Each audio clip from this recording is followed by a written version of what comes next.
Hello there, kia ora. There's a big difference between being tough on crime and being tough on criminals, and the coalition keeps conflating the two in the hope that you think locking someone up is a way to stop crime from happening.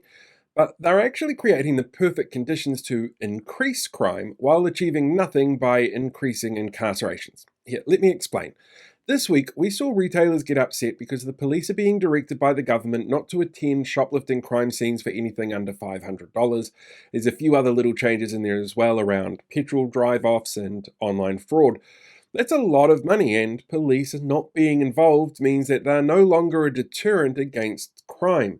But it is a great way to start pushing the need for those tougher citizens arrest laws that they were talking about. A vanity project of one man, according to people like the head of Retail NZ. In 2024, Retail NZ surveys reinforced older data that around 82% of retailers report shoplifting as their top retail crime, and police data shows 86% of all retail crimes are under the value of $500, and the majority of those items taken are food and clothes. In fact, the most stolen food item is baby formula, indicating that a key driver here is poverty. And the research out there, all of this research, in fact, shows that poverty and unemployment, punitive welfare policies, structural inequality, a punitive system that doesn't focus on rehab, and policy directions all show that rising poverty, scarce job opportunities, and punitive welfare systems lead to a higher crime rate.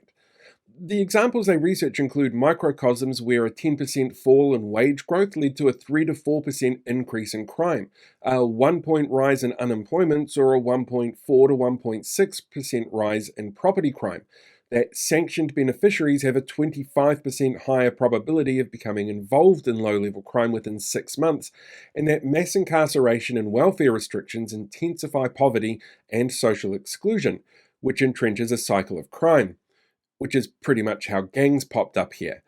This week saw the introduction of more benefit sanctions and the announcement of means testing for benefits for people aged 18 and 19, both of which have been cited by advocates as tools that widen the inequality gap, which that research shows increases crime.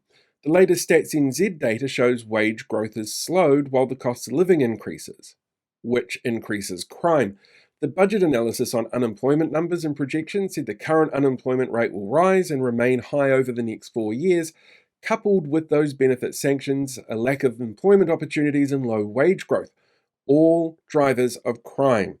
In fact, the sentencing reform that this government is pushing that limits a judge's ability to reduce prison sentences based on mitigating factors like a guilty plea or age, mental impairment, even the removal of Section 27 report funding unless a defendant can pay for it themselves, it raises prison numbers, which research shows can increase reoffending rates if the system is punitive instead of reformative. The return of the three strikes law, a blanket punishment regime, erodes any kind of incentive for prisoners to rehabilitate because there's no benefit for them to do so. The under-resourcing of early intervention and mental health services means fewer people can access help for mental health and addiction issues, and these groups have a higher reoffending rate than the general prison population. Removing Te Aka Whai Ora is likely to see worsening socioeconomic disadvantages and intergenerational trauma among Māori communities, and those are both drivers for crime.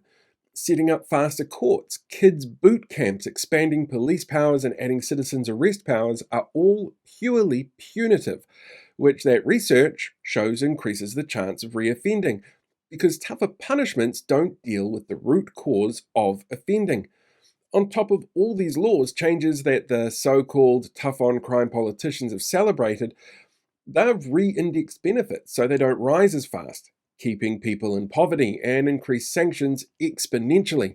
They've made more people homeless, which limits their ability to work and traps them in a poverty cycle. They led us into the worst recession we've had since the 90s, which means fewer jobs and lower wage growth, increased costs, and less opportunities to get out of those poverty cycles.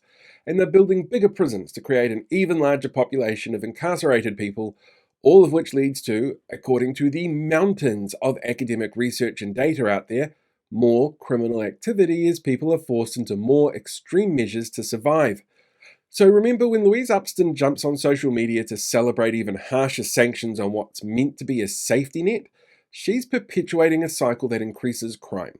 When Mark Mitchell gets up and talks about being tough on crime, Remember, what he actually means is tough on some criminals, because clearly there's a level of crime that they now accept as relatively fine because it's the result of their direct policies. And while no one is arguing that if you break the law there shouldn't be consequences, if the answer is to conflate tougher consequences with real rehabilitation and make life harder so people have less options in how to handle the challenges in front of them instead of working out what can be done to help to get people into a position where doing something illegal, like stealing baby formula, is the only option they see in front of them, then you're being tough on criminals, not tough on crime.